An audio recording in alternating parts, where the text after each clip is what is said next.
everybody. And good morning and good afternoon to our colleagues around the world who are joining us online. The last couple of years have been periods of great change, with our new corporate leadership and also new key staff in many of our units. You've all got online access to our annual results, and we know how great they've been. We've achieved many of our targets, and we're continuing to increase sales and market share. That's been through a number of acquisitions, and also from shifting many of our subsidiaries to new divisional management lines. So, to hear straight from the horse's mouth from our Chief Executive, for this month's monthly update, Mr. Sheldon will update us.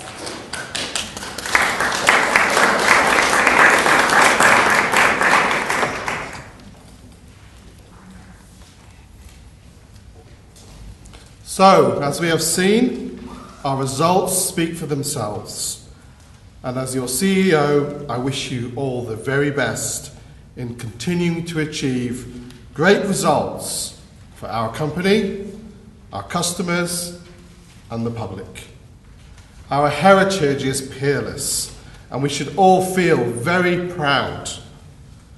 The foundation of our past success and future growth is formed by our core values. They must always drive our decisions, and they must never be sacrificed in the pursuit of business objectives. They are central to our business model, and our ethics code is more than something that tells us what to do. It is a statement of our living heritage that tells us who we are, and we live our values.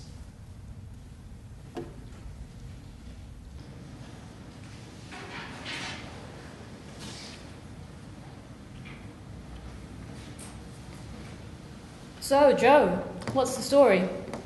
Well, here's the data. As you know, the medicine doesn't dissolve properly. This batch includes 1 million units, and Max blocked the distribution according to procedures. I've run the numbers, and you can see the costs of destroying this batch, the costs of late shipping, and the new production. We'll be out by a few weeks, but at least there won't be any risk to the wider business. It's pretty clear-cut. The costs can be written off. We're lucky to have caught it before it was shipped. Thanks. That's very comprehensive. How long have you been with us now, Joe? 7, 8 years? About that, yeah. So you know that we have a new strategy now. As a new team, we have a new focus on our commercial success, stock price. You're on board with it, right? Of course I am. I know we're a subsidiary, but as the old group CEO always said, we're going to conduct business the right way or we exit. I know things have changed a bit recently. Well, to be frank with you, weakened in our quality process to speed things up.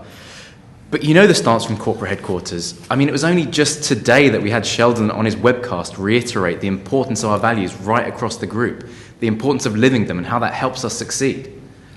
Yes, success. We need to succeed. Yes, yes, yes. I'm sure Sheldon feels that these values are very important. They're nice values. But I bet you what's more on his mind are the overall numbers. The market analyst has been watching us having such a successful year. We have to continue to deliver. We need to deliver sales.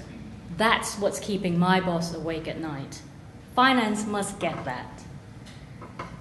Remind me, were you the one who ran the costs on our quality control a couple of years back?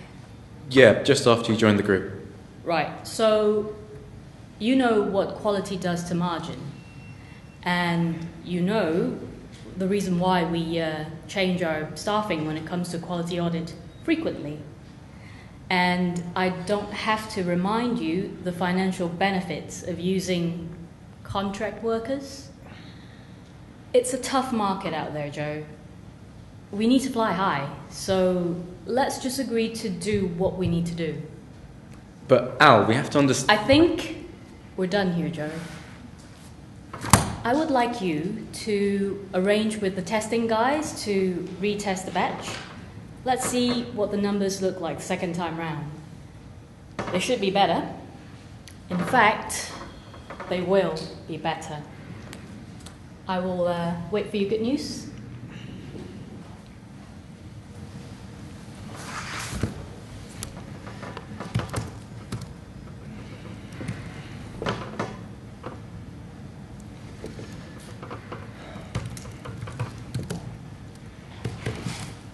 So, imagine, when you're Joe, you're in that situation, you've been in your job for several years, things are changing, pressure's on you, new boss. What are you going to do? Questions in there, and also you'll see in the programme. And you also have on your seats CIMA's ethical checklist. CIMA's code of ethics sits around 5 principles. And although they apply to accountants worldwide, which they do, they're from the International Federation of Accountants, so any chartered accountant with a body in their country work under the same code, I'm sure any of you would see that any business professional should be upholding these principles. So what I'd like you to do for the next couple of minutes is reflect a little in your own head, and I'm sure some of you had some thoughts when I was going through. Not all of us have been lucky enough to get through our career without experiencing something similar. Let's hope we were in Joe's position and not playing out the owl role. Hope not, and if you are, let's hope you are now a reformed owl. So if you spend a couple of minutes reflecting and then discussing with your neighbour or around what would you do? What are the broader ethical issues? What are the key principles according to CIMA's code? And they're also on the back of the programme. Integrity, objectivity, professional competence, confidentiality, and professional behaviour. And what would be the next steps we'd take? So I'd like to hand over to you for a couple of minutes. Put yourself in Joe's shoes. So do you want to know what happened? This is a real case. I'm not going to tell you who it is. You'll have to go and join the journalists and do the investigation to find out who the company is. Okay, well, that kind of hiding and cutting quality control went on for another 3 to 4 years since that discussion, which is taken from a newspaper article of testimony. Another 3 to 4 years. So more and more bad product went out into marketing to a global marketplace. But you know what? There's 30 different products which started off as over-the-counter and middle pharmaceutical. Now, the company would still argue none of them would have caused an out-and-out health risk, but they were not of high stringent quality in some time, and there was potential for other side effects. And what usually happens, the truth is out. And that's what happened. It came out. How the company first addressed it when it became leaked that this could be found out, they did something even more stupid. They did a stealth recall. They paid a third party to go into shops to buy the product back. So at the time when charges were taken against the company, and this was the US headquarters, you know, this was thrown at them as part of criminal charges of actual deceit and crime. So beyond that, they then went into a full-blown crisis of quality control. And the manufacturing plants where many of those drugs were made were impounded by the Food and Drug Agency, by the FDA in the States. The costs of the company were over $600 million. But beyond that, the reputational costs, the engagement costs, were incalculable during that period and had a big knock-on effect on the share price. There was even boycott called for in the Chinese press around the quality of this product. Now, what is extraordinary of this case is this is a group that is renowned for high ethical standards, and any of the research around the group, it will back that up. Most of the plants, most of the organisation, most of the operations do operate to those values that Sheldon spoke to. They were believed in. People who have joined the group furthered their career on the back of those values, but there were changes in pockets around the company and changes in influence there. And that's the thing, if you're operating with, I think the company had 250 different businesses across 60 markets. It's not an easy task for a chief exec, but that's where culture becomes absolutely critical. So we can make comparisons to many other scandals that have come to light. It could be all good intention by the management plenty of good staff. But when you've got bad seeds and that gets hidden, you've got real issues, and that's how do we really drive good culture through. So we can compare those quality issues to issues in the city, the kind of releases that are coming out month after month, the next bad story. So, you know, we could easily be talking about toxic debt, money laundering, libel fixing, and those pressures are coming from inside for people to succeed at all costs. Yet, going back to the short-term, long-term, they're not thinking what those costs are. And those costs for the short-term success can bring you down. So that is the culture question. Too much concentration on just the bottom line, without thinking of the wider good, the common good, and the longer-term consequences. And that's where our discussion turns to now, and I'd like to hand over to our chair, James, but first I'd like to thank our performers for taking us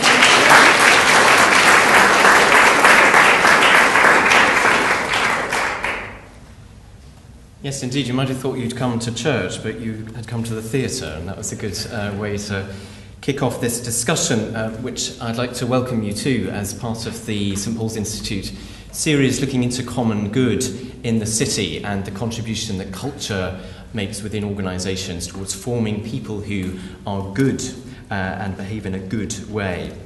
My name's James Walters.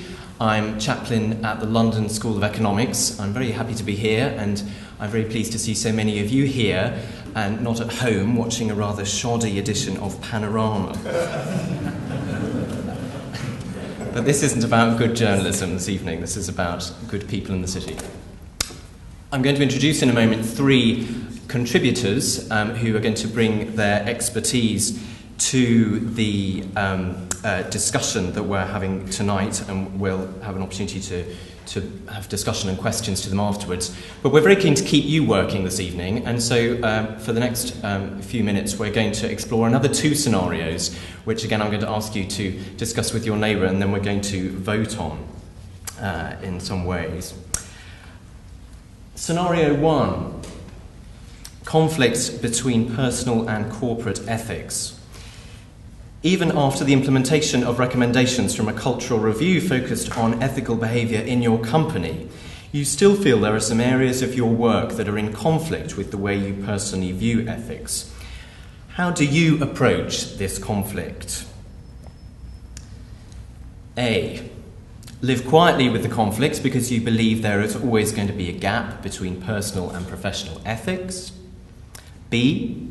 Discuss the conflict with work colleagues, highlighting your discontent and promoting the idea that more be done in the area of concern to you. C. Discuss externally your reservations in an attempt to force a build-up of external pressure and scrutiny. D. Decide that you should not work professionally for an organisation that has any obvious conflict with your personal standards of ethics, handing in your notice. Or E. Take your case directly to senior management, volunteering to do additional work on the policies of concern in an attempt to overcome the conflict you are feeling. Just going to give you a minute to discuss those options again with the person next to you, who you're really getting to know this evening. Just to point out that the camera's on me at the moment, it's not on you, so when you put your hand up, you needn't feel ashamed if you go for what you think might be not the most ethical option. Please vote honestly. Who would adopt A, the quiet life option? Be honest. Well done, one person. B, discussing the conflict with work colleagues. I think probably I expected that to be the majority one. Looks like a lot of hands there. C, discuss externally your reservations in an attempt to build up external pressure. A tentative hand there. D, decide that you shouldn't work, the ultimate option, hand in your notice. Yeah. 5, 6, 7, 8. E, take your case directly to senior management and volunteering to do a bit of work in this area. How might that be received, I wonder? Okay, again, quite a contribution in that area. The second scenario, about creating an ethical corporate culture. Creating an ethical culture is not a straightforward process and requires many different approaches to come together into one cohesive vision. Having said this, Which of the following do you feel is most important in the development of an ethical culture? You probably think they're all a bit important, but which would you prioritise? A. Clear and well-established codes of conduct. B. Training sessions and employee engagement on ethical issues. C. Incentive structures that reward ethical decision-making. D. Behaviour of and inspiration from senior management. E. Easily accessible channels and actions to voice concerns, facilitation of whistleblowing. F. Rigorous internal auditing and compliance reviews. Again, I'm just going to give you a minute to discuss that with the person next to you. Okay, I think sounds like some decisions made there about the creation of ethical corporate culture. Who would vote with A, clear and well-established codes of conduct? A smattering of hands there. B, training sessions and employee engagement on ethical issues. Well, you're all here, so you must think training is important to some degree. A few hands there. C, incentive structures that reward ethical decision-making. Interesting, just a couple of hands there. D, behaviour of and inspiration from senior management. Very popular one there. E, easily accessible channels and actions to facilitate whistleblowing. Quite important. And F, rigorous internal auditing and compliance reviews. Nobody. Sounds quite dull.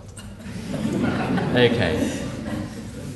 Well, that's really to raise all of these issues with you, to get you thinking about what we're discussing this evening. And I'm now going to introduce in turn three speakers who have some expertise in these areas. And I'd like to. I'm not going to read out their full biographies because they're in the booklet for you. But we're going to kick off with Peter Cheese, who is the Chief Executive of the Chartered Institute of Personnel and Development.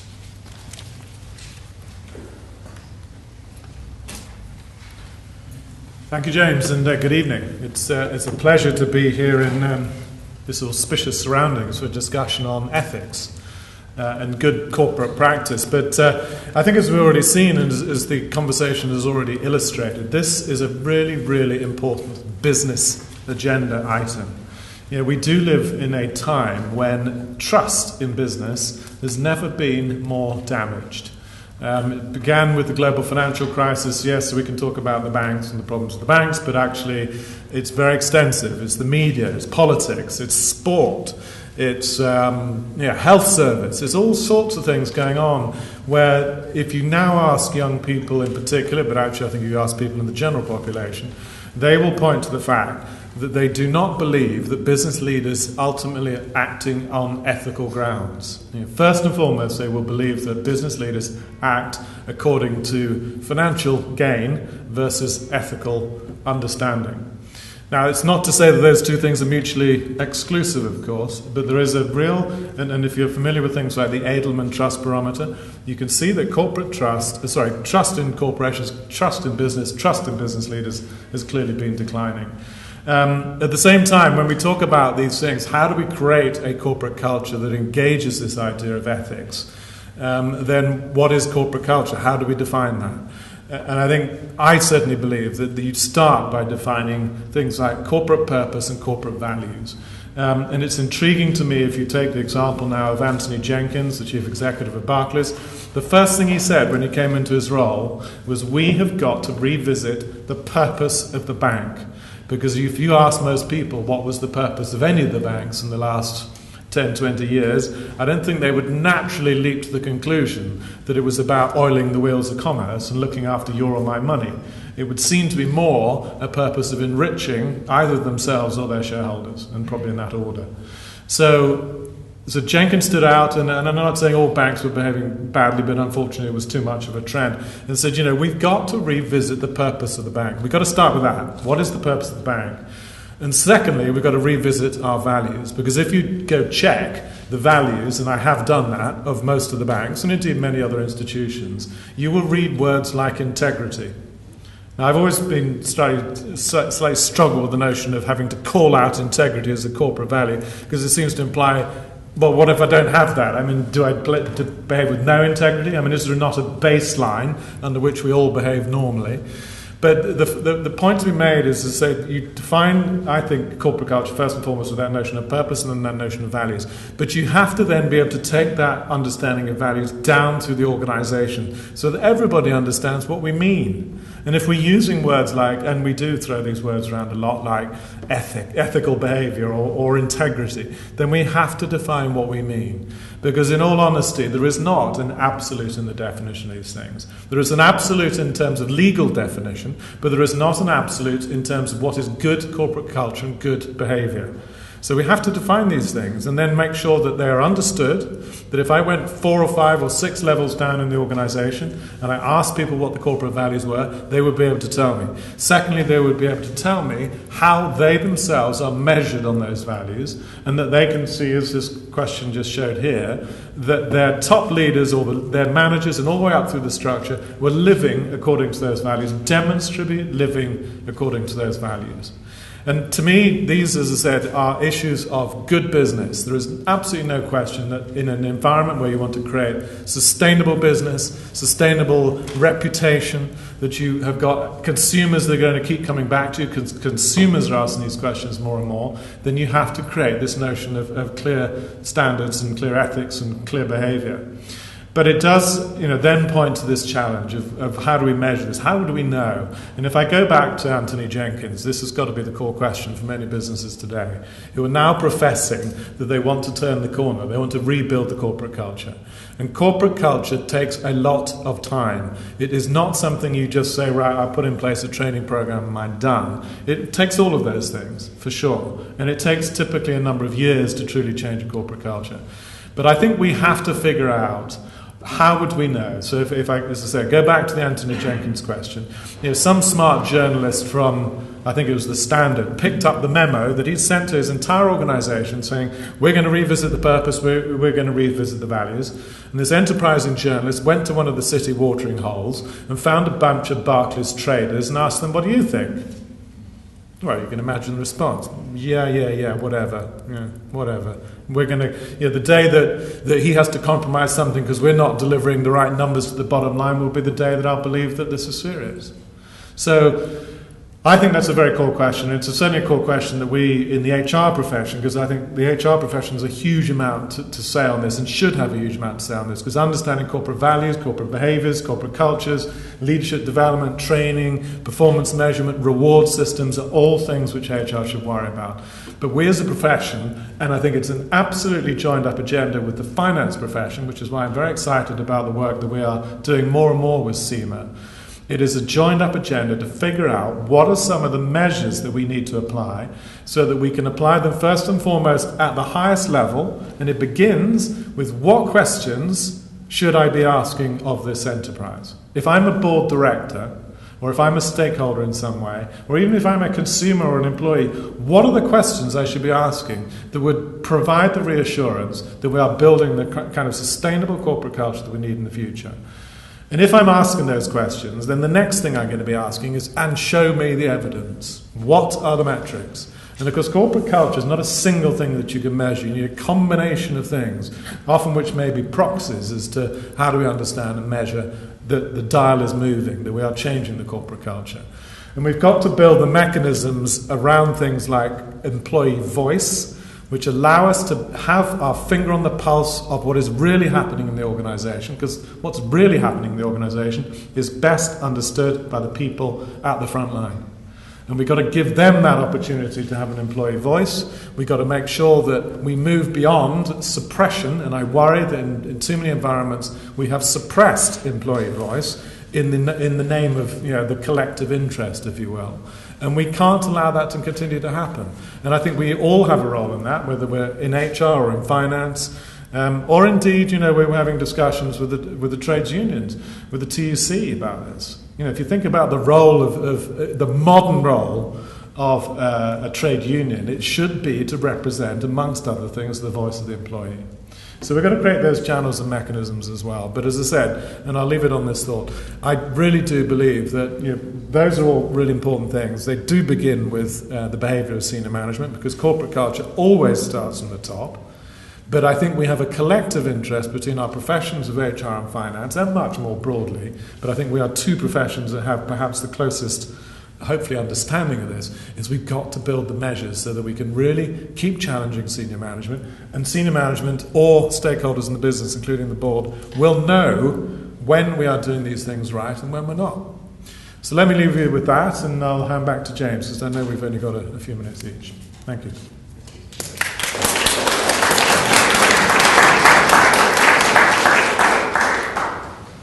Thank you for that, Peter. Now I'd like to invite Keith Luck to come to the podium, who is the Vice President of the Chartered Institute of Management Accountants, with whom the St Paul's Institute is partnering on this event this evening. Keith. Thank you very much, James, and thank you, Peter. So in my day job, it's an honorary role being Vice President of the Institute. In my day job, I'm actually leading a bid with a consortia to run a significant sized organisation, several thousand employees, several £billion of spend. And in that, in our proposal, we're saying that we want that organisation to be safe, secure, ethical and compliant. So actually I've been thinking about what all of those terms mean, and a chance here to think about ethics. So as we've heard from Peter, why are ethics so important? Well, the financial crisis of 2008 made it abundantly clear, as we've said, that ethical business practice does not work, unethical business practice does not work in the long term. So if our business, our organisation that we take over and run is to be sustainable, we've got to have ethics at the heart of that. The last few years have highlighted the costs of acting unethically, and we've talked tonight about the spate of business failures, public distrust, increasing public protest, whether it's about corporate or government misdemeanours, and a transparency agenda, of course, across many governments. And Occupy, of course, outside this very building, played out some of that debate a few months ago, just metres away. So businesses that want to succeed in the longer term have to consider the challenges of ethics in their own operations and then take action to ensure that's the case. The rise of research activity in the field of business ethics and sustainability has been significant, with the growing influence of investors, consumers, employees and wider society. We're all pointing to the necessity of embedding wider ethical considerations into both strategy and performance measures, as we've just heard. The banking crisis is just one aspect of that, whether it was Lehman's, HBOS, Barclays, RBS, UBS, the list goes on.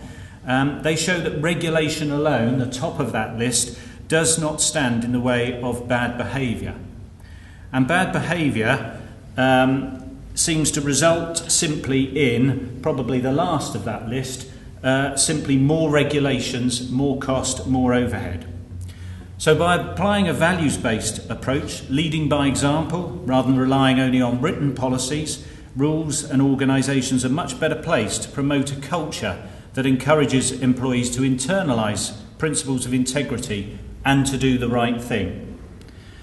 So ethics are the issue that fall into that grey zone between what's legal and what's not.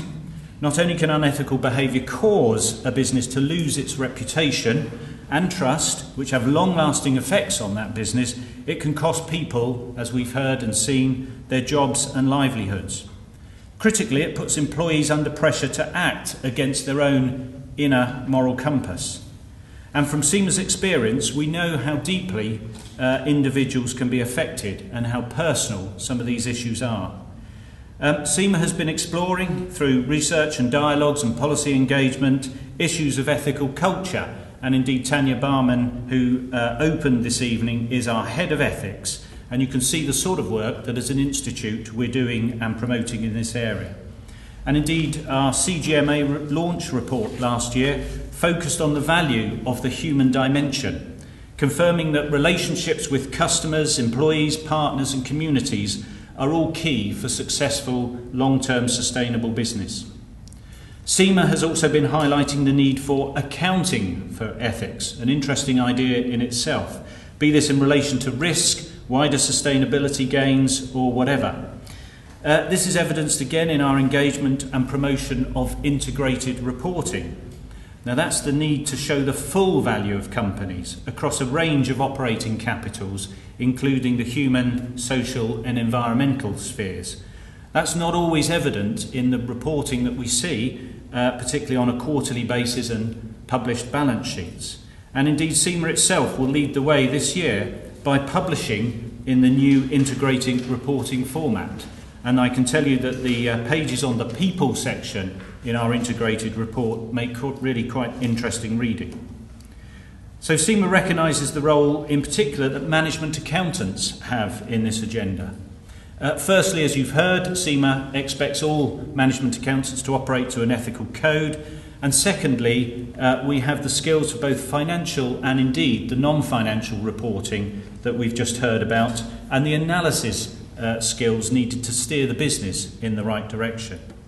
So our members and students all have this duty to observe high standards of conduct and integrity, and you've seen the 5 principles printed on the code in the little booklet of your programme, and they are integrity, objectivity, professional competence, confidentiality and professional behaviour. Now, these points were not just dreamt up by us in CIMA, but indeed they're shared by the accounting bodies globally. These are drawn from the International Federation of Accountants Global Code, so they now have worldwide currency. And I'm sure you will agree that these principles would indeed apply in spirit to anybody working in the public or business sector, whether they're of professional standing or not. However, a survey conducted by the Cass Business School when reviewing values in the city found that those who are members of professional bodies tend to feel more engaged in handling ethical issues. No doubt that's something to do with their training. CIMA emphasises that good ethical behaviour may be required above the law, but in highly complex business world, this isn't always an easy thing to achieve. And last year, CIMA, with our American cousins, the AICPA, the American Institute of Certified Professional Accountants, released our findings again from a CGMA global service survey on responsible business. From what we found, 4 out of 5 businesses worldwide have committed to ethical performance, the sort of things on the top of this list. That sounds great, but the rhetoric doesn't match reality. Whilst it was positive to find that 80% of organisations provide a code of ethics to guide their employees about ethical standards in their work, that was up from 72% in 2008, we also found that there was a weakening of the tone from the top, with less senior management, less boards appearing to review and actually analyse ethical information, despite their very public statements. And worryingly, more than a third of those management accountants surveyed, in fact 35%, said they sometimes or always felt pressured to compromise their organisation's standards of ethical behaviour. This pressure is most pronounced in the developing and emerging economies. In fact, CIMA is a global organisation. Yes, it's lowest in the UK and the US, where only probably some 18% of those surveyed felt pressure. And yet in those economies, the US and the UK, that's still nearly 1 in 5 of our members.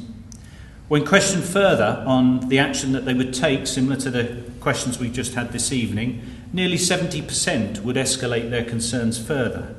Again, that's good news. However, of concern was those who didn't. What about the 30% who would take no action? And why was that? Largely through fear, perhaps of retribution from colleagues and others, or an apathy that in fact no action would be taken. And indeed, most worryingly of all, that sense of apathy that no action would be taken if they raised concerns was highest amongst the survey in the UK. So we have no reason to be complacent. And indeed, we've heard from Peter that this is backed up by CIPD's findings, where 40% of employees felt that workers whose behaviour consistently goes against the values of organisations they work for are in fact often left unpunished or even rewarded, or worse still, promoted. This certainly needs addressing. And for a body like CIMA, we're very aware of the dilemmas that our members face. You heard from Tanya how in fact we have an ethics hotline, and in fact on that we fielded over 500 calls in recent years, and they're usually issues around senior management and for senior management, often issues around their boards. Those senior managers and boards pushing our members and students, in fact, to do something wrong. And these types of situation are mirrored exactly in the scenario that we've just viewed. So I can't emphasise how hard it is for individuals to deal with some of these basic issues, and indeed I'm sure many of us in this room have personally had to wrestle with at times how to do the right thing and stand up against wrong. And it's a hard choice to actually take one of these actions, do the right thing, and perhaps leave the organisation. But that may be a question of balancing short-term career against losing one's entire career when the truth would be out and you are found to be complicit in misconduct. Sometimes it is impossible to find resolution, and standing up may cost individuals their job. The classic case of Olympus, it wasn't just Michael Woodford struggles to find another role after blowing the whistle. And indeed financial settlements, very common in the news, particularly in the public sector, only last for so long when people take that drastic action. That's got to be wrong. Why would we not want to champion good people more? At least in the UK we have some legal redress. In other markets again, our CIMA members may not have the same safety nets that we have here. Employment law, Public Interest Disclosure Act, and indeed, in many parts of the world, having huge financial responsibility to support extended families with no other financial support. So for the most part, we recognise that the greatest risk is in fact the risk within, and conflicts such as these are flagged up in the CIMA Code. It talks about safeguards being needed, actions and other measures to eliminate threats or reduce them to an acceptable and manageable level. And that's why the culture in the work environment is so critical to enable professionals to do their best, strengthen the company's long-term financial performance. I used to sit on the Public Accountants Business Committee of IFAC, and we recognised the importance of ethical leadership and strategy. We highlighted the importance of the professional accountant in business, and it was their mindset and how they need to embrace their professionalism and display ethical behaviour. Professional judgment and investor and stakeholder focus. But it needs to be underpinned by strong organisational and environmental awareness, as well as the ability to manage change, uncertainty and complexity. All this is obviously demanding for professionals, and they do need support from above. It's not just, as we've heard here, tone from senior manager, getting the tone from the top right. It's also, in my experience, what one's immediate line manager says and does. So I was particularly taken by the case study. And indeed, talking to colleagues about this speech, I talked to somebody who recently worked for a bank, again around the ethical standards and compliance, and he said, yes, that's all very well, but go onto a trading floor and you'll hear something very different. So interesting, I won't mention the bank. So I suppose I should leave you really with some words and thoughts around CIMA's origins. And our first president nearly 100 years ago, our founder in fact, was Lord Leverhulme, an industrialist, philanthropist and politician. Now in 2010, A.N. Wilson was quoted in the press as remarking that the altruism of Leverhulme, of the Cadbury family, are in sad contrast to the antisocial attitude of modern business magnates who think only of profit and of the shareholder. From CIMA's ongoing work with a number of businesses and the interests of our members globally, there is hope for change. I'll leave you with a quote from Paul Polman, the CEO, Chief Executive of Unilever, in fact the global giant firm that Lord Leverhulme went on to create. Polman said that businesses have to change to get off the treadmill of quarterly reporting and operate for the longer term. They have to recognise the needs of citizens and communities, that they carry the same weight as the demands of investors and shareholders. So CIMA believes strongly in the long-term sustainability of businesses, and we recognise that requires great people operating in responsible environments to support them. So back to my story of leading a safe, secure, ethical and compliant organisation. We have a practice of having safety and security moment before every major meeting at some point in the course of the day. So my proposal is that I will also introduce an ethics and compliant moment where people will reflect on or talk about ethics and compliance, not just safety and security. And I urge, therefore, that likewise that you also find some way of making your mark on this particular debate. Thank you.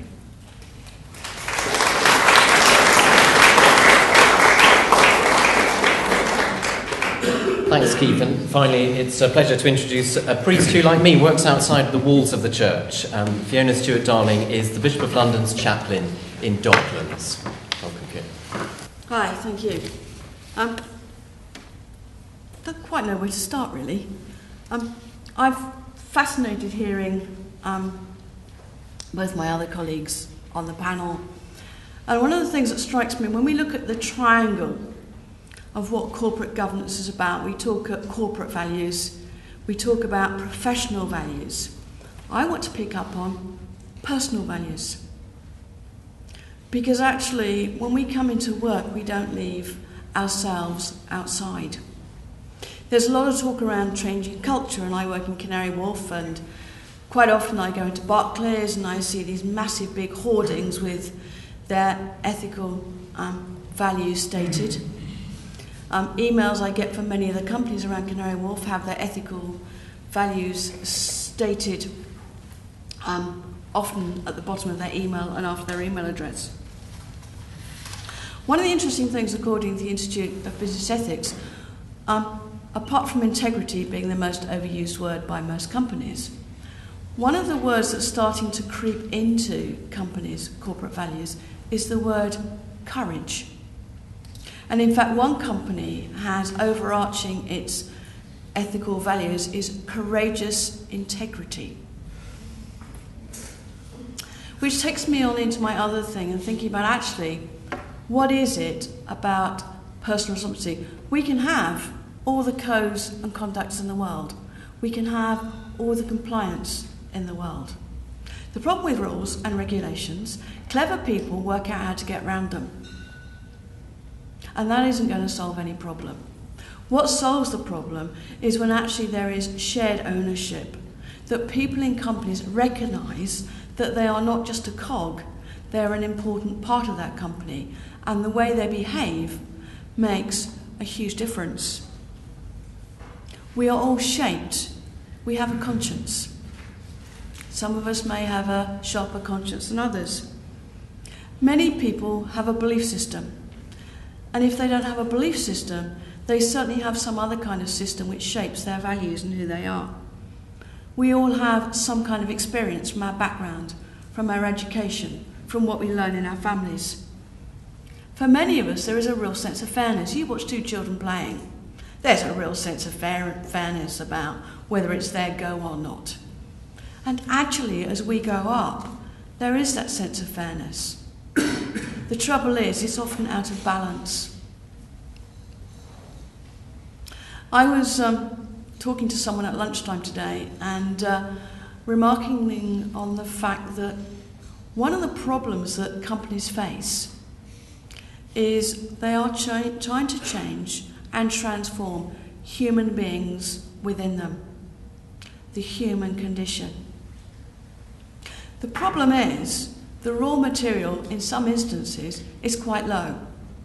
When people walk out of some of the big shiny towers, their behaviour is not the kind of behaviour you would expect. I will give you some instances. They're petty, but I will give them to you anyway. I'm fascinated when people stand at bus stops these days. You watch, somebody arrives, somebody else arrives. The bus comes along, you can't guarantee that the first person at the bus stop actually gets on the bus because everybody's sharpened elbows come out. I watch people no longer opening doors for one another. My favourite one, and this is very sexist because that's my observation, particularly young women, as soon as they get in a lift in a corporate building, the first button they press after the floor is the close button, irrespective whoever else is waiting to get in the lift. We are in a hurry. We're in a hurry to get everywhere. In our hurriedness, we forget who we are and our responsibility to those around us. In most faiths around the world, there is a golden rule, and the golden rule is do unto others as you would be done by. And yet so often, that goes out of the window, and we behave in a totally different way. And I think one of the challenges facing companies is, yes, how do we embed those corporate values, top, middle, bottom of the organisation, right the way through? And as has been said before, you can have great values at the top, but they're only as good as the manager who's delivering them. How do we help people to take personal responsibility? And I think there's an issue around personal responsibility versus regulation and rules. And finally, how do we go about improving people's normal behaviour? We actually, in our Western culture, we live in a very selfish culture. There is nothing wrong with wealth. The issue around wealth is a gift, and how do we use it? The more we have, the bigger responsibility that we have. The talents that God's given us, the more we have, the bigger responsibility we have. And I'm going to stop there. Thank you.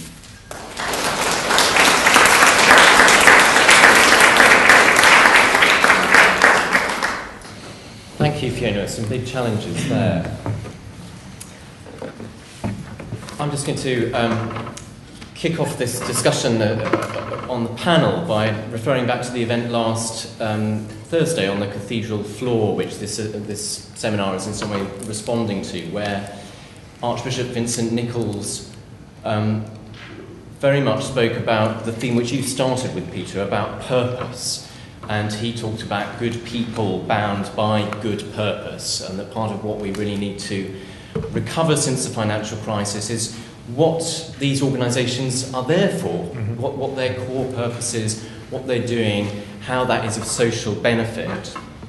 And I wonder if we might talk a little bit about sort of how that happens. This evening it struck me that professional organisations have a big role to play in that.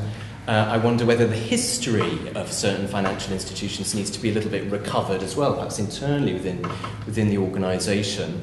But also perhaps challenging, it seems to me, what one does encounter quite a lot, of this idea that's become normalised, that simply maximising shareholder values, simply pursuing profit, is enough social purpose.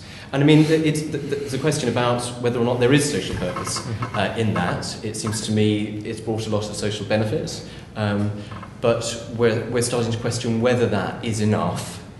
And how one goes about challenging that in institutions that maybe don't have very much more social purpose than the generation of wealth. Does the city need to lose some institutions that actually don't contribute, don't have enough purpose, I wonder? Mm-hmm. Is that something that... Yeah, I mean, maybe a couple of thoughts, James. Yes, I absolutely believe that a purpose that is just defined by shareholder value is clearly not a very engaging purpose. And that would be my first point, that I don't know if you're familiar with a writer called Dan Pink, and he wrote a very good book called Drive, or The Surprising Truth About What Motivates Us. And it's based on an awful lot of gathering of psychological research over many decades. It points to the things that truly motivate us. And the first thing he says is it's an alignment of purpose. It is, I believe, that this entity, this organisation, this team that I'm working for has some purpose that I can relate to. And of course, there's the apocryphal story, I'm sure many of you have heard, of the cleaner at NASA. Heard this one? Mm-hmm. Yeah, so the presidential tour going around NASA, they come across a cleaner, and whomever it was, JFK, says to the cleaner, so what do you do here? What's your job? And he said, my job is to help put a man on the moon. So a link from a fairly menial task to much higher purpose and vision.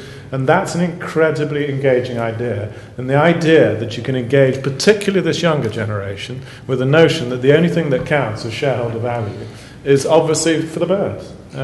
So I think it has many aspects, this notion of purpose, but if I just stick with that one thought, which is this, it is an engaging thing. So how you engage people, and then if you can define your purpose in the right way, not only do you engage them, but you can also, perhaps to build on Fiona's thoughts, you can select the right people into the organisation, because you can't build a corporate culture which is right if you don't understand what are the values and what's the purpose that I espouse, and therefore the kinds of filters that I want to put on the people that work here. So that's why it's obviously, and I know it's not something to jubilate, but the purpose is way, way beyond this financial purpose of just creating shareholder return. So a couple of thoughts, if I build on that. As I said in my presentation, it's not just about the bottom line, which might be a surprising statement from an accountant and a surprising one to make.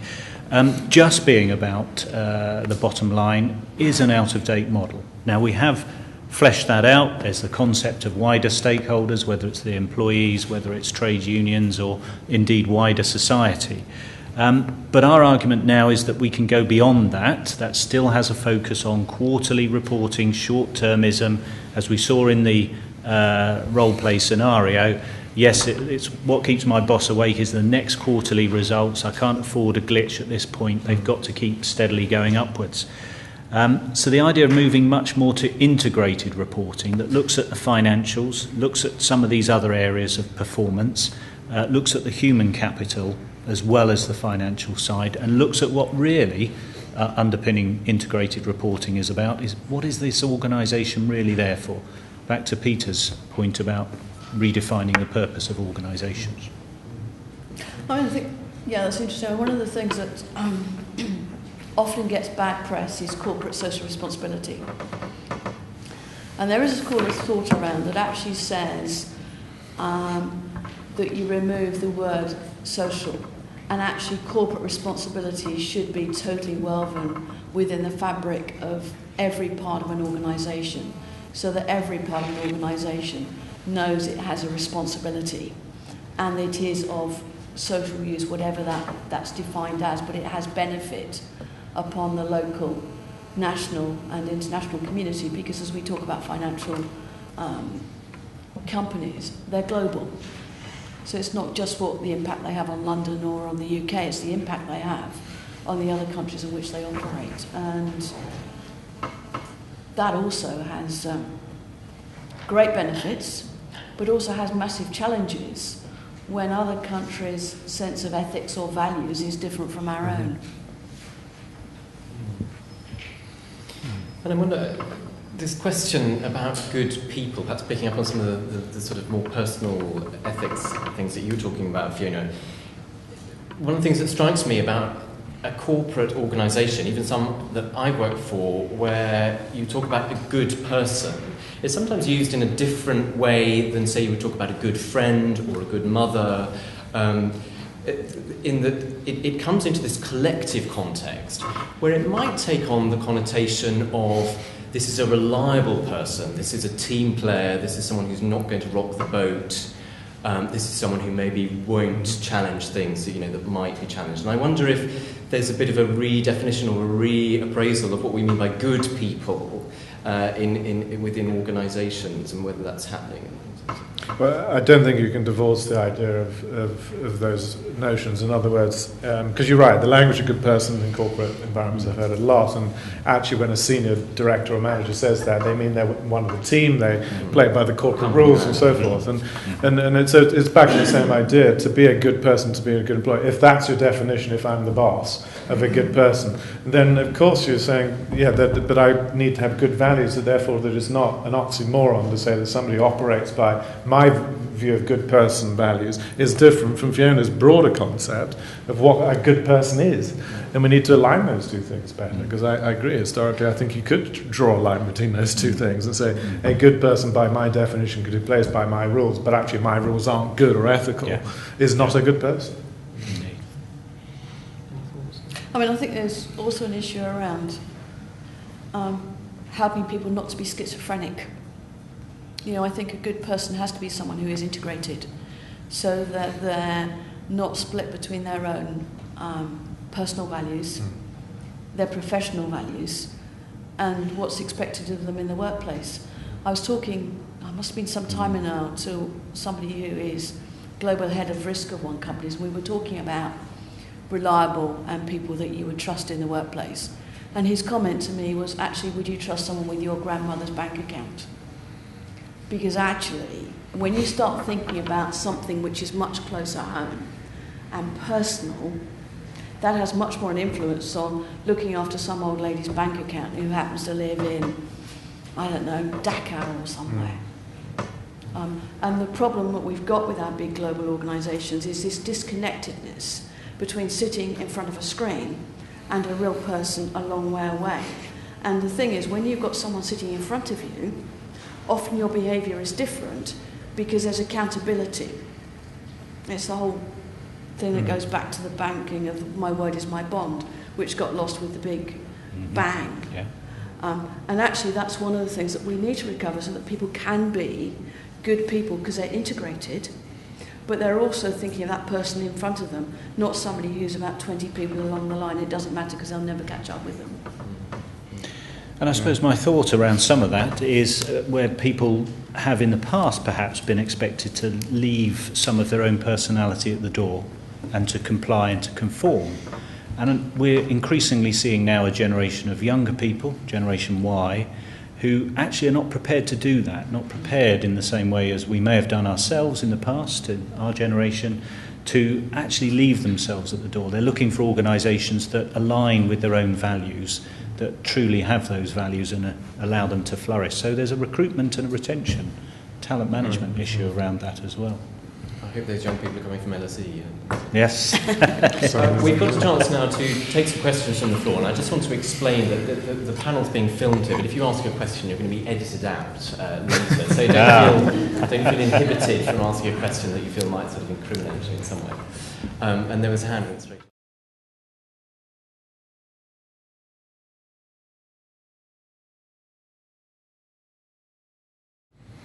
Yeah, I think it's an interesting question. I think the CIPD's own research has shown that the highest reason for absenteeism is now stress. We're obviously in the last few years been in an incredibly difficult environment where people may be frightened of doing anything that rocks the boat because they don't want to be exposed and the next one on the list to be fired. Yeah, I mean, it seems to me that the issues around what created the global crisis and all these other things, was this an issue of people just doing what they were told, and we've got these large organisational structures, which I agree with your point, Fiona, that there's a disassociation. So what I might do to my granny or my next door neighbour is not the same thing that I would do in a corporate environment, because there's massive disassociation. It's just a computer screen.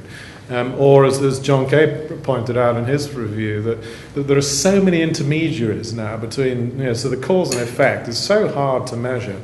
So you can disassociate yourself, therefore, from the impacts. You can't even understand it. So you combine those thoughts that people are unwilling to stick their head up because they don't want to lose their job. There's all this stress, there's this pressure to deliver results in the short term, and this disassociation in the larger organisations. Now, but I think there are some solutions to this. We're doing some very interesting work at the moment with a guy called Gary Hamill, who you may have heard of, and he, Gary, who's raised one of the world's foremost business thinkers, is an absolute advocate of the view that we've got to deconstruct large enterprises, that we've created complexity upon complexity, more and more process, more and more disassociation, therefore, between what my job is and anybody else's job, and certainly the impact on the consumer.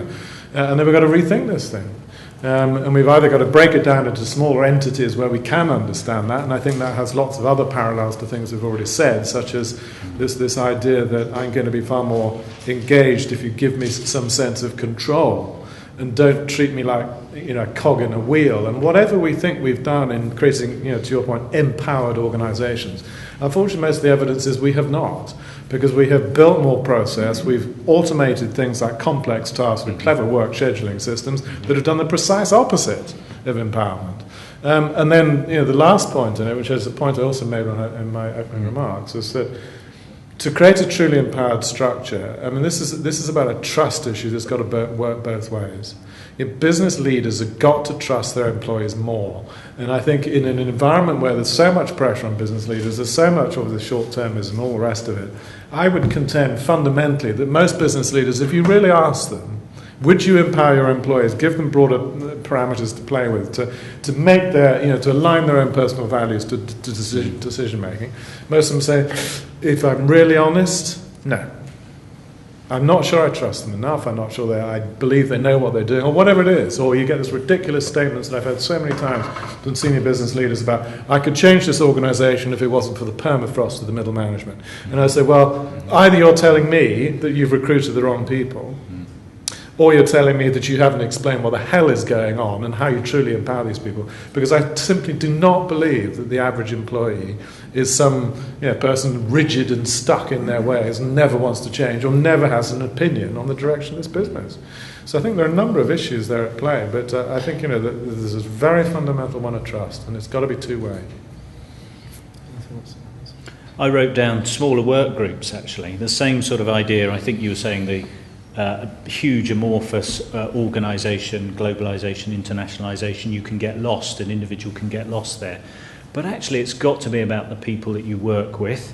And I think, as we saw in the case study, that organisation had all the right things in place, but for some reason in that part of the organisation something had gone wrong. And actually it's in that smaller team where the culture really does come to life. It comes back to my point, it's not just tone at the top, but it's about the immediate line manager and supervisor who really has the fundamental impact on individuals. Individuals leave organisations largely because of their immediate boss, not perhaps because of some other big scandal. They keep their head down at dinner parties and carry on, but if they're not getting on with their boss, or there's something else that they're in conflict with at that level, that's really, I think, the critical relationship, one's immediate line manager or supervisor above that.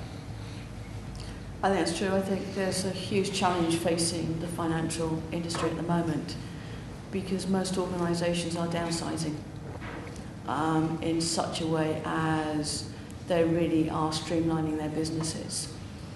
And there are a lot of people leaving the financial services who will have to find jobs in other sectors. So there's going to be a lot less movement between the financial services that we've seen over previous years. And that also could have some kind of knock-on effect of behaviour in the workplace as well. So it's going to be much harder to walk away from a job because ethically you don't agree with it.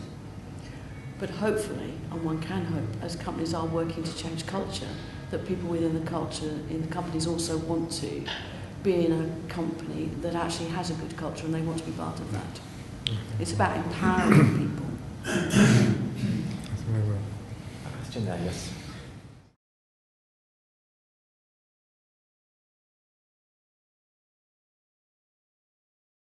I agree with your observation. I mean, if you look at it certainly from a publicly quoted company's perspective, the shareholders have a massive impact on the decision making of the executive team, right?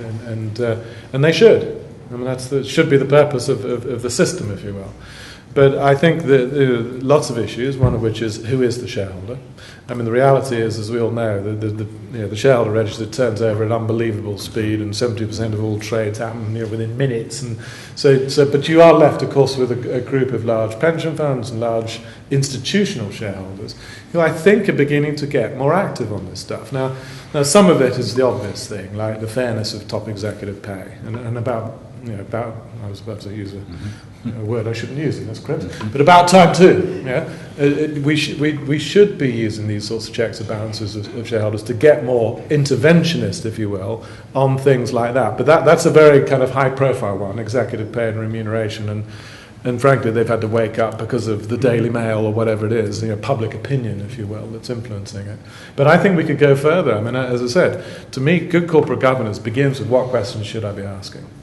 And I think we've had an absolute systemic failure, whether it's shareholders or boards or executive teams, in asking the right questions. We've been asking questions about what's my profit? I mean, your point, Keith, earlier. Yeah. What's my next quarterly results going to look like? And frankly, all our measurement systems, P&L, balance sheets, they're all historic looking. They're not talking about long-term sustainable value. But I think, as I said, the agenda's building, and so there is a role to be played by the right shareholders in influencing corporate thinking and corporate decision making.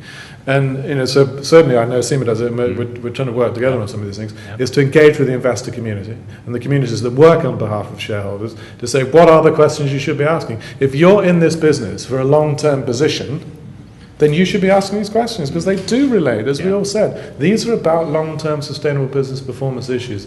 And absolutely, as Fiona said, people will join organisations that have good cultures, demonstrably good cultures. And if the battle about building sustainable business is about getting the right people and keeping them, then this has to be as critical as any other dimension of business performance. And as I said before, we've got to get the right measures. So at CIMA, we run a programme about tomorrow's company, and there is a whole debate which we're trying to build on the back of the issues that have occurred since 2008 about exactly what are our companies for, what's the purpose, where do they contribute, where are the failings, and to try and get much more forward-looking organisations. How can these be sustainable? So when somebody like Unilever steps away from quarterly reporting and says we're not going to play that game anymore, that's a very fundamental step, and I think there is now, we're part of it here this evening, a fundamental debate about what are our companies for, what are these organisations for, what's the social purpose as well as the financial or economic one. Do you think Google's got a good social purpose? Do you know what Google's purpose is? Do no evil. No harm, yeah. Do you think that's a good one? Do you think they do evil? Do you think they're behaving ethically all the time? I think it's a very challenging thing, because if you take Google, I mean, I'm sure you could guess, but the amount of information they hold on us as individuals is truly staggering. And to pick Unilever, I know the Chief Marketing Officer at Unilever very well, and Unilever's working very tightly with Google, and you would not believe what they could tell you about us individually, where we live, how we spend our time, how many children we got, what our generally our income is. I mean, all sorts of stuff.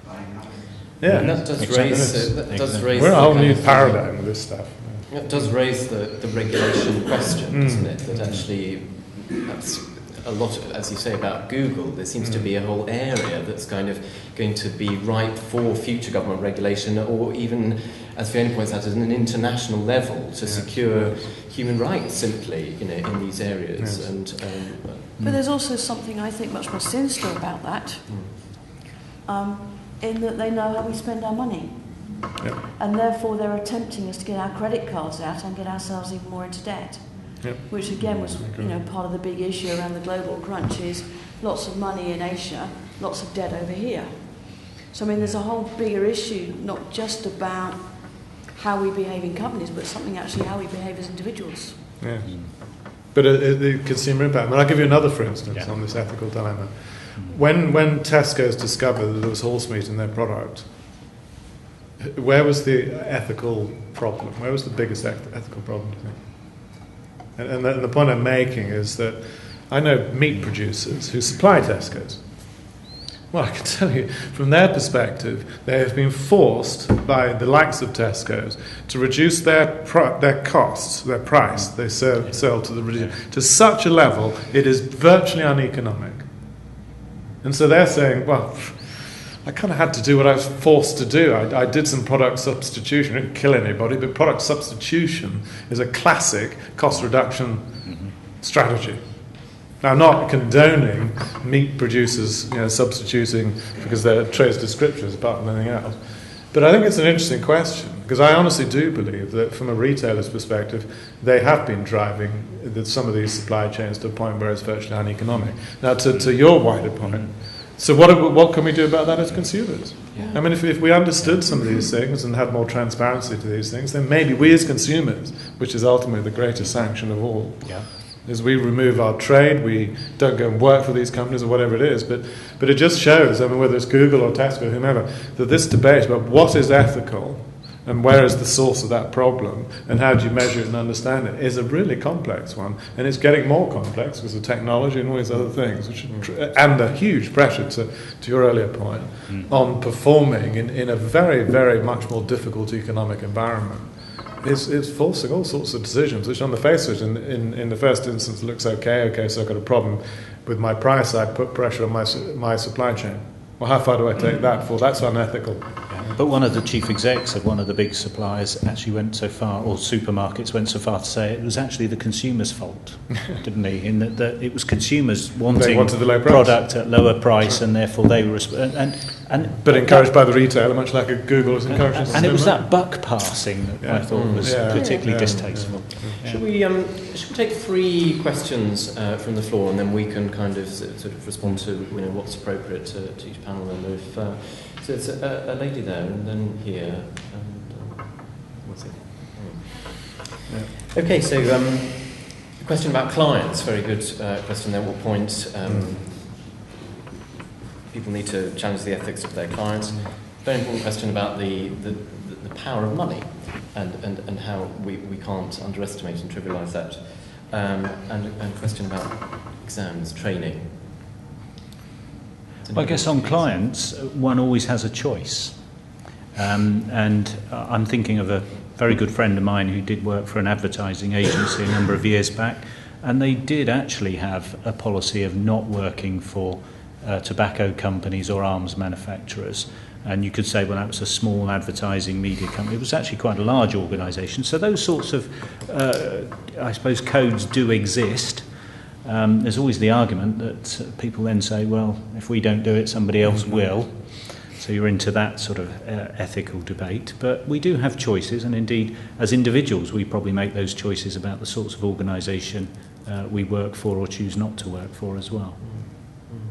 Yeah, I mean, maybe I'd actually be interested in your thoughts on it as a solicitor, but I mean, a quick thought on that particular point. Having worked for a large management consulting business, I mean, Accenture took its decisions about, for example, certain regions of the world that it wouldn't operate in. So parts of the Middle East, for example, because you had to pay middlemen or whatever, and it just ethically believed that was wrong.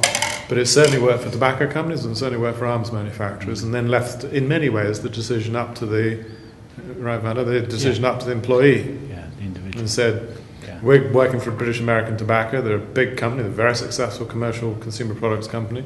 You may not agree with them personally selling tobacco product, but that's the reality of what it does, and it's serving a consumer need. And if you don't like that, then you don't have to work there.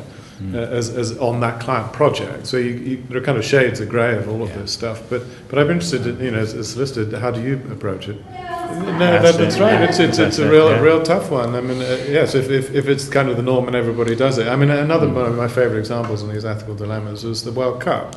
So Britain, England in this context, went into this classic thing. Oh, we're going to bid for the World Cup, and then found that it didn't actually like the rules of the game.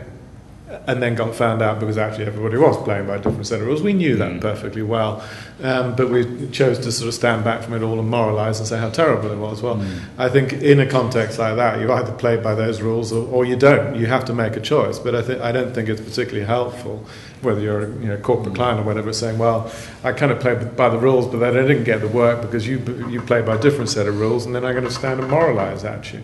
Because as I said, there is no absolute black and white on these issues. I mean, I think there are shades of grey, and I think we have to define what's right for us personally, what's right for our corporation, what may then be things which we have to influence in the wider industry. But that's why these discussions are always so interesting. There is not, and difficult. And difficult. Fiona, you spoke about people's moral integrity and personal responsibility. I wonder if you want to comment perhaps on Bishop Peter's remark about the power of money and the conflicts that generates for people. Okay, I mean, one of the things that strikes me about the power of money is the danger is that we're measuring people's worth by how much money they've got, and I think that's a very dangerous place to be in. And actually, whether it's the financial industry or footballers or pop stars or whatever, the question has to be asked: should people be paid those kinds of sums of money anyway? Is someone worth £2 or £3 million a year or whatever? I think it's a much bigger question, and the question has to be asked around what is the purpose of wealth? What is the purpose of money? Why do we have it? And then you get into much bigger philosophical questions. It means, what does it mean to live? Just an observation on that, because you're right, and I've had discussions of this nature. Will Hutton has written a lot on fairness and this notion of societal fairness in terms of how can it be fair that a banker gets paid X and a nurse gets paid absolute fraction of that. And it's a terribly hard thing to sit in judgment of. And you know, as Bishop Peter said, you're absolutely right. If you look at the banking sector, and unfortunately, I don't think the heads of the 4 major banks, right from the outset of this, ever made this point, which was crazy to me, that if you look at the average pay across the banking sector, it is no better, and in many senses is lower than the average pay across many other sectors. So we have to get these discussions in proportion, which is that yes, there is a segment of the banking sector which one can argue is vastly paid beyond their worth in a societal sense. Equally, footballers and media stars, whilst you see them all the time, and it was Yaya Torres has signed some new deal to be paid $220,000 a week or something nuts. You think, how on earth could that happen? But of course, they are right on the very edge of any normal discussion. The problem is, of course, they get massive visibility, and then we all start to extrapolate from that and say, so is that becoming the norm? Yeah. The other thing I'd like to add to that, if I might, one of the things is just because someone works in a bank, they're not necessarily a banker. Absolutely. Yes, so there's a huge population of people that got kind of, very sadly, tarred with this particular brush, and I don't think the sector helped itself by ever making that point clear, but it's certainly true. Right. The bell tolls for us, but it doesn't toll answer for the graduate this question. conversation, Yes. which is, yes, apologies to the exam question. This discussion doesn't end though, so that can be resumed over drinks, where we'll carry this on. And I do hope that this is a discussion that you're going to take back to your places of work and to your organisations, because it could hardly be of more greater importance at the current time. Thank you to those who've organised this evening, particularly the institution CIMA, and thank you especially to our panellists.